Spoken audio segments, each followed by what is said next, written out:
Hello everyone, स्वागत है आपका मेरे अपने YouTube channel target law live में।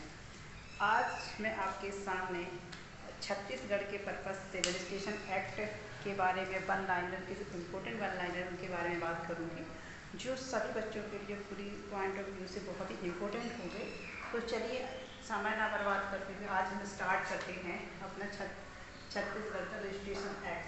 ठीक है, तो सबसे पहले हमको सिर्फ वन लाइनर ही डिस्कस करने हैं, हमें फालतू की बातों पे नहीं जाना है। तो सबसे पहले बात करते हैं अपन रजिस्ट्रेशन एक्ट कौन सा है। तो रजिस्ट्रेशन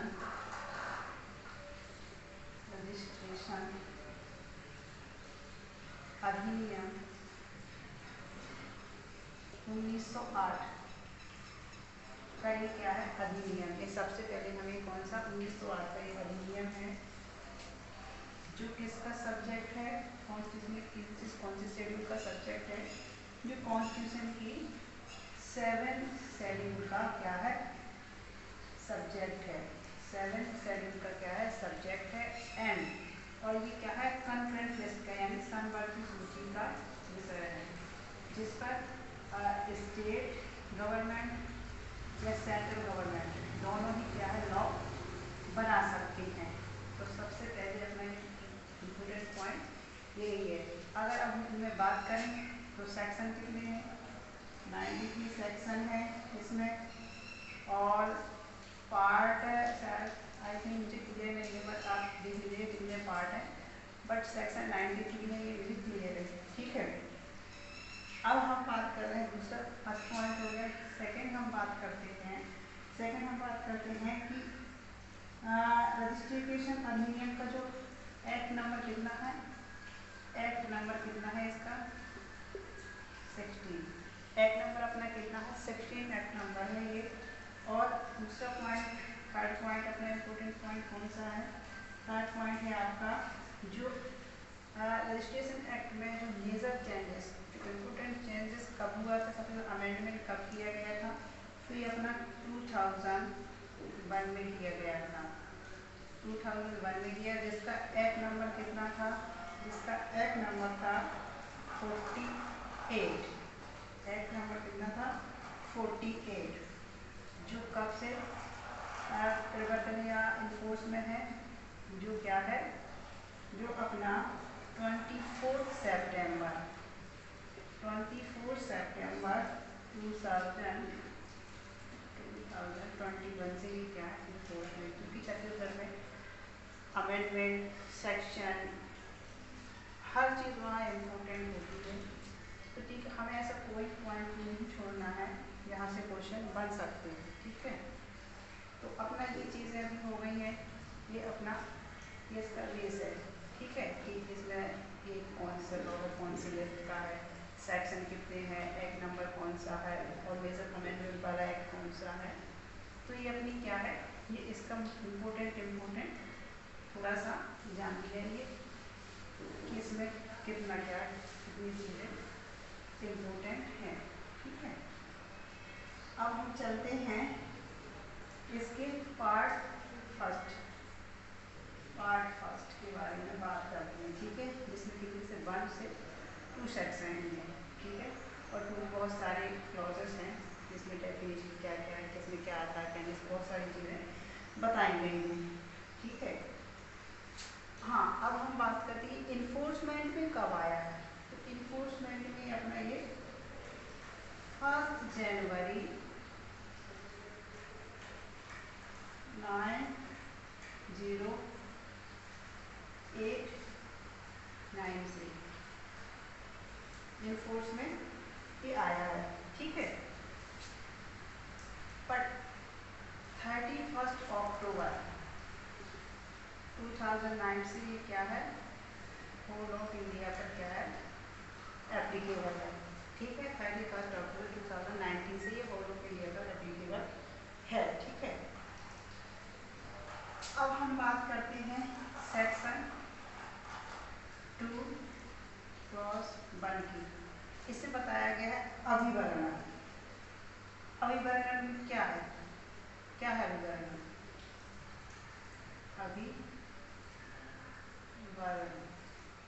अभिवर्णन, अभिवर्णन। अभिवर्णन में क्या है? तो अभिवर्णन में से व्यक्ति का निवास, किसी व्यक्ति का क्या है? निवास, ठीक है। और इसमें क्या आता है? किसी व्यक्ति का निवास एंड, और इसमें क्या आएगा? वृत्ति, व्यापार,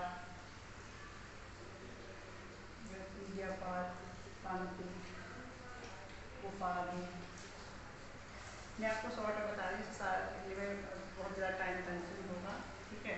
तो इसमें उपाधि, पिता का नाम, या जहाँ वह ट्राइब को अपनी माता के पुत्र के रूप में जाना जाता है, तो ये सारी चीज़ें क्या है? अपना अभिवर्णन के अंतर्गत आएंगी, ठीक है। तो ये सारी चीज़ें क्या है? अभिवर्णन में आएंगी। आई होप आप लोगों को यहाँ तक क्लियर हो गया होगा, क्योंकि हमें सिर्फ इम्पोर्टेंट चीज़ों के बारे में भी बात करनी है, हमें एकदम जल्दी बात में ज़्यादा डीप में हमें जाना नहीं है, ठीक है। तो जितना इम्पोर्टेंट है उन्हीं चीज़ों को भी डिस्कस करेंगे, फालतू चीज़ों को डिस्कस करने से कोई फायदा नहीं होने जा रहा है, ठीक है। अब आते हैं सेक्शन 2 का क्लॉज 4। जिला न्यायालय क्या है? जिला न्यायालय क्या आता है? जिला न्यायालय, जिला न्यायालय में क्या आता है? तो जिला न्यायालय में अपना आता है अपनी मामूली प्रारंभिक, अपनी मामूली प्रारंभिक सिविल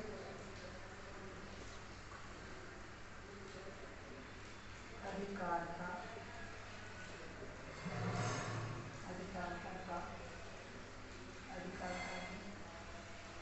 काम करने वाला उच्च न्यायालय यानी हाई कोर्ट आता है। जिला न्यायालय में क्या है? जिला न्यायालय की तो आती ही आती है, प्लस अगर अपनी कोई ओरिजिनल जुरिडिक्शन में हाई कोर्ट भी कोई एक्ट मतलब करता है तो वो भी इसमें इंक्लूड होगा, डिस्ट्रिक्ट कोर्ट में वो भी इंक्लूड माना जाएगा। अब अपन आते हैं 2 का 6 में। अब इसमें है स्थावर या इमूवेबल प्रॉपर्टी, स्थावर संपत्ति, इमूवेबल प्रॉपर्टी बोल सकते हैं, जिन्हें समझ में ना आए, ठीक है। सॉरी, स्थावर संपत्ति में क्या आता है, ठीक है। तो इसमें अपने सेक्शन पे यही बताया गया, उसमें क्या आता है? उसमें ये बताया गया कि क्या नहीं आता है। तो बाकी सारी चीज़ें तो इमूवेबल प्रॉपर्टी में होगी, तो इसमें भी लिखना है हरा कास्ट,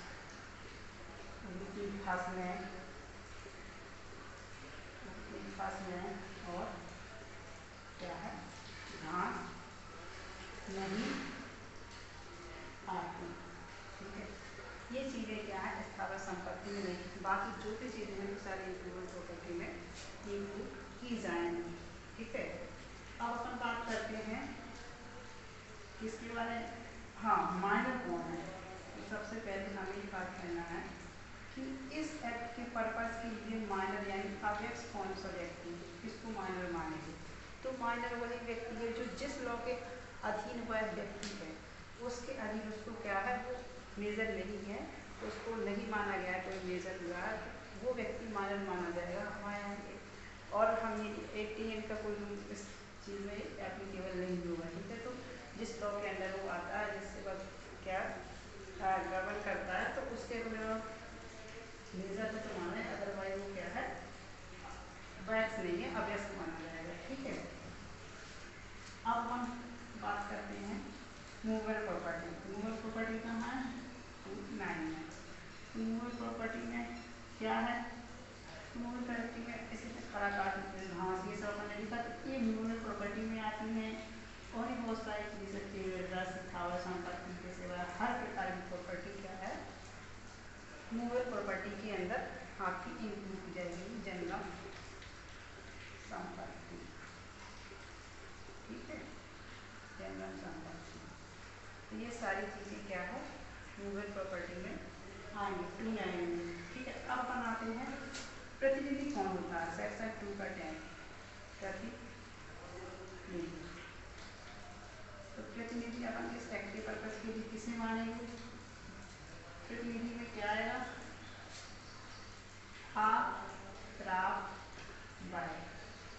का संरक्षक, सुपुर्दार, संरक्षक, सुपुर्दार और पागल या जड़ का सुपुर्दार या विधिक प्रबंध। ये सभी लोग क्या प्रतिनिधि की डेफिनेशन में आएंगे। ठीक है, तो ये लोग क्या है प्रतिनिधि की डेफिनेशन में आएंगे। तो ये मुझे लगता है आप सबको यहाँ तक क्लियर होगा, समझ में आ रहा होगा, यहाँ तक क्लियर है आई होप आप सबको। इसको साफ करना क्योंकि ये जो क्लास है ना इस रिवीजन के पर्पज से भी रखी गई है, फास्ट रिवीजन। ठीक है, तो अपन डीप में नहीं जाने वाले। हाँ, एक चीज़ और मैं आप लोगों से बोलना चाहूँगी, अगर आप लोग 1 लाइनर के और भी ऐसे वीडियो चाहते तो प्लीज़ मेरे इस चैनल को ज़्यादा से ज़्यादा लाइक, सब्सक्राइब और शेयर जरूर करिएगा ताकि और भी बच्चों की इसमें हेल्प हो सके। बस तो यही मेरे इस वीडियो बनाने का पर्पज है कि सबको इसका बेनिफिट मिले। ठीक है, अब अपन आ जाते हैं क्या पार्ट 2 पर। इसका पार्ट 2 है तो ये रजिस्ट्रीकरण ऑफिस वगैरह का जो है इसकी स्थापना वगैरह के बारे में बात करता है कि इसकी स्थापना वगैरह कैसे क्या है, जो सेक्शन 3 से लेकर 60 तक ले जाता है। ठीक है, अपन को ये अपन को पता नहीं कौन सा चैप्टर कहाँ से कहाँ तक, क्योंकि प्री है कुछ भी पूछ सकता है, तो अपन को ये चीज़ें पता होनी चाहिए। ठीक है, तो अब अपन सबसे पॉइंट है सेक्शन 3। महानिरीक्षक की नियुक्ति कहाँ किस सेक्शन में की जाती है? तो रजिस्ट्रीकरण महानिरीक्षक की नियुक्ति सेक्शन 3 रजिस्ट्रीकरण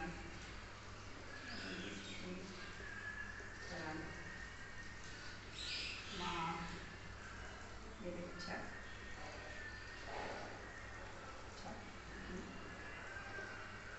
नियुक्ति।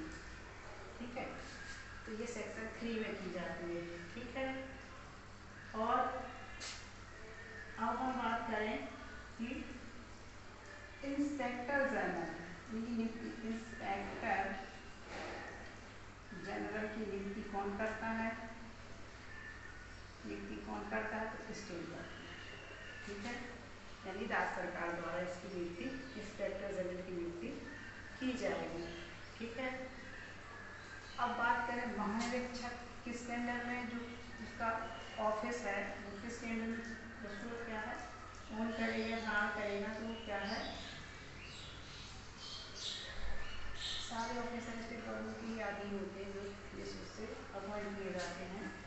लेकिन एक चीज़ इसमें बहुत अच्छी है, एक चीज़ इसमें क्या है बहुत अच्छी है कि आपका जो महानिरीक्षक है वो इस पद पर होते हुए भी कोई अन्य पद भी क्या है, अन्य ऑफिस भी होल्ड कर सकता है, उस पर भी वह क्या है बना रह सकता है।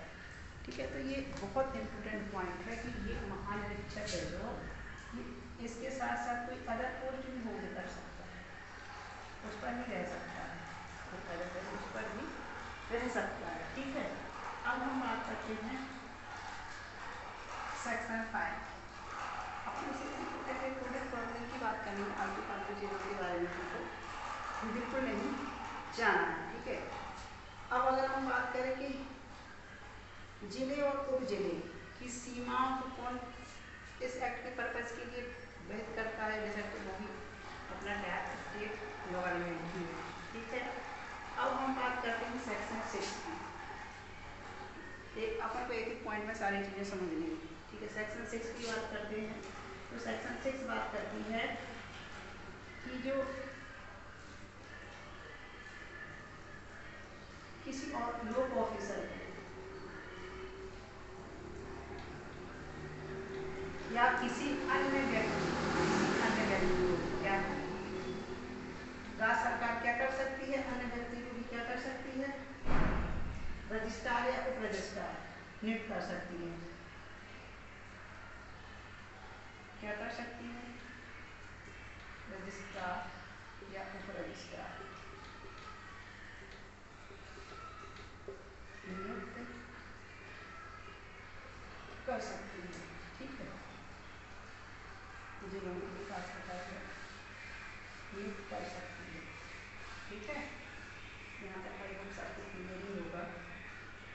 बस आप कमेंट करिए, अगर कोई चीज़ आपको अच्छी नहीं लगी कमेंट करके ज़रूर बताइएगा, ताकि नेक्स्ट वीडियो में मैं उसमें मुझे इम्प्रूवमेंट करना जरूरी है, मैं उसके साथ आपके सामने वीडियो लेकर आ सकूँ। ठीक है, तो ये आप लोग बताएंगे आपको किस चीज़ के बारे में वीडियो चाहिए, तो मैं और किस क्वालिटी में चाहिए, तो तभी मुझे समझ में आएगा।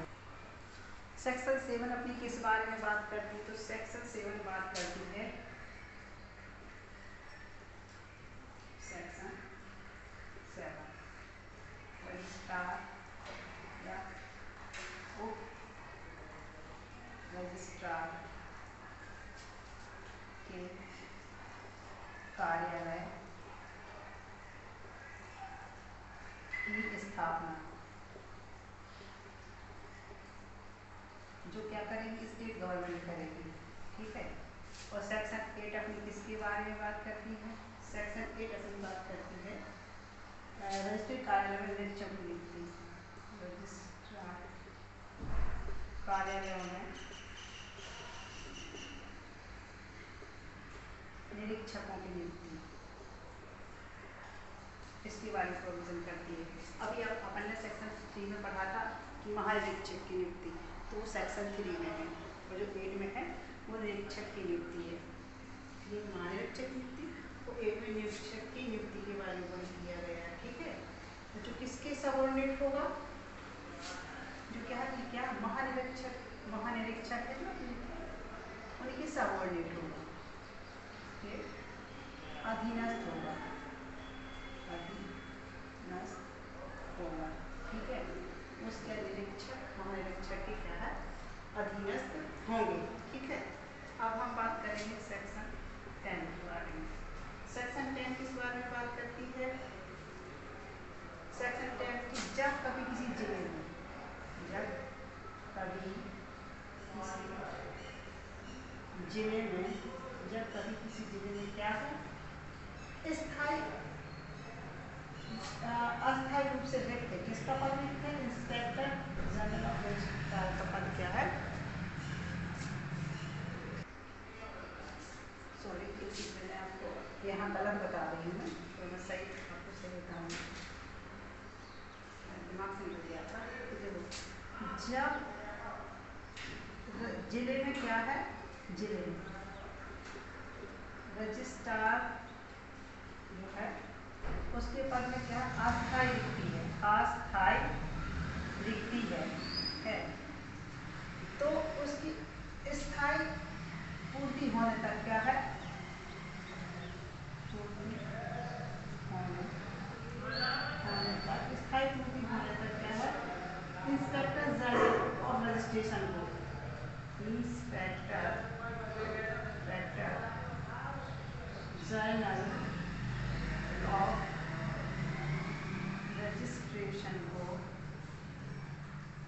क्या है? उसका कार्यभार, जिले के रजिस्ट्रार का कार्यभार, रजिस्ट्रार का कार्यभार क्या है? सौंपा जा सकता है, जब तक उसके पद में क्या स्थायी पूर्ति नहीं हो जाती है, तब तक के लिए क्या है? ये व्यवस्था की जाएगी। ठीक है, और अब हम बात करते हैं कि अगर उप रजिस्ट्रार अनुपस्थित है, तो यदि उप रजिस्ट्रार क्या है? अपने पद पर क्या उपस्थित नहीं होगा, उस समय अपने पद को क्या है?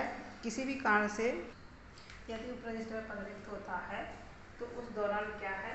किसी भी व्यक्ति को, यदि उप रजिस्ट्रार का पद रिक्त है या उप रजिस्ट्रार अनुपस्थित है, तो किसी भी व्यक्ति को क्या है, व्यक्ति को उस अवधि तक के लिए जब तक क्या है उपरिष्टार्थ अवधि क्या है व्यक्ति की क्या है पूर्ति नहीं हो जाती, क्या है पूर्ति